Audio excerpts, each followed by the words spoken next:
that we perceive, but it's a human experience. It's not independent of our own minds. Can you explain how he explained consciousness, Keith Ward? I don't know if you... Have mercy on me. Have mercy. You killed him now. You have. You killed him. But I agree with Keith Ward. I'm an idealist in terms of Western philosophy, so I believe that the fundamental reality is consciousness and mind and not matter. So it's another way of saying God is the ultimate reality. Actually, but it's called idealism. And people like Berkeley, the Irish philosopher, and I think the new physics, quantum mechanics, is very compatible with that understanding. Because many physicists have said that consciousness is a fundamental reality, not matter, and our brains, if you like. Many people still think that our consciousness is an emergent property of the brain, like an epiphenomena, it's called. When I did philosophy at university, I was told, well, we have our material brains, and our consciousness is an emergent property from the brain. But that's not what we believe anymore. In a sense, the physical brain is like a conduit. It's a thing through which our consciousness is expressed, but it's not the fundamental property of our minds. And so minds can exist outside of brains. And we see that in near-death experiences and out-of-body experiences, when people leave the bodies temporarily and can observe very accurately. This is when they're unconscious, in a coma, or virtually dying on the street or in a surgery or wherever. They can accurately report back, when they get better again, what they have seen and heard. And sometimes these people have been born blind. And for the first time in their existence, they've actually seen what's going on whilst they're clinically dead. And they've recovered, because today medical science has progressed and we can do this sometimes. And yeah, what they've seen and heard is exactly what happened. And this is proof that, empirical evidence, I think, of the distinctiveness of the brain and the mind, or the soul, or the spirit, whatever you call it. It's kind of evidence for the Quran's position as well. It was a pleasure, and thank you so much. Oh, we've done it? Okay. Can I give you a hug? Yes. Can we see what you look like? Can we see what you look like? The camera is that one. Well, turn away from the camera. Are you a Patreon of the channel? I cannot. Let me do this dirty work. No, Patreon. How embarrassing. Big fan. I recognise you. Really? No, how do I recognise you? No, I don't. Maybe I should. War is peace. Absolutely. Yeah. yeah. Are you gonna put your old episodes on the podcast, or?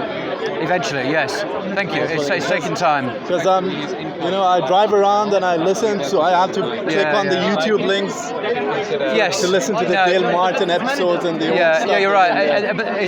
It's taken so much effort just to put up the new ones, but you're right. The historic ones should go up. So thank you for reminding me. I'll have a word with my producer guy who should do it. Because I don't have time, but he does it. Yeah. There's this book I read recently. I was thinking if you have an interview with this guy, it'd be very interesting. It's called, I don't know, maybe you've read it, Rediscovering the Islamic Classics. By who? By Ahmed al-Shamsi.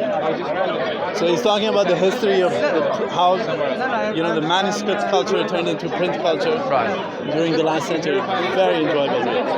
Really interesting. Good. Yeah. So I'm sorry, I'm slightly distracted. All right, sorry. I'll let you go. Thank you. From Speaker's Corner or from BT Stuff? When we started blogging theology, I think we were in the 5th or 6th video. Yeah. I started checking. Okay, so he's a true fan. Oh, good. This is a genuine message. Well, there is at least one anyway, so that's great. You have that unique honour. I think it would be great if we get the channel into Arabic one day. So Yes, I know. if you're a true fan, this would be an amazing project for you as well. So what's your name again? My name is Shaim Al-Thani. And where are you from, if I may ask? From Qatar.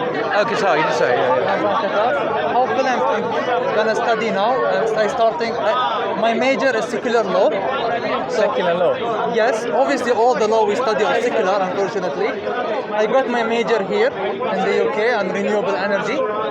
And now, after experiencing it and seeing all the big experts, they are completely confused with the law. They don't know what to do, what's right, what's wrong. And when I came here, I was expecting, now I went to one of the major universities in the world, and I'm studying a big subject, and I'm gonna meet all the big experts, and they're confused with secular law. They don't know where to start, where to end. And I thought I was not the only one confused. They were as well. Then things happen in life. Years come, and I came across classes of fiqh, of Islamic law, and subhanallah, it was very precise. I said, now I can make law. Now I can have principles that's not based on my opinion, not based on my desire. I can make law without feeling ashamed, because when I work on the legislation, I feel like I'm enforcing my ideology, which I'm always wrong. Let's be honest. All my measurement on life, mistaking. I don't have enough knowledge. But when you go to the Islamic precise, you can have a law that are precise, based on principles called usul. And it's actually much easier. You can solve problems. So I spoke to universities, professors, and one even in the Qatar University, they have Al-Dudu, who is one of the biggest scholars of today. So I spoke to them, and the first book he gave me, because I always speak about liberalism and stuff, the book of Ibn Taymiyyah, Ontology, which I read, and now hopefully inshallah I will start my scholarship. Maybe if I become a scholar, I can come to you as well. Absolutely, inshallah, you'll teach me. Absolutely. Sorry. Yes. I've seen loads of your videos. I'd just like to say. Okay. Thank you, Islam. Yes, thank you. Sorry. I'd just like to say hello. Thank you very much for everything that you post up. Thank you very much indeed. I'm going to get some tea. I'm going to take these off. Yeah, let's get some tea. I need to.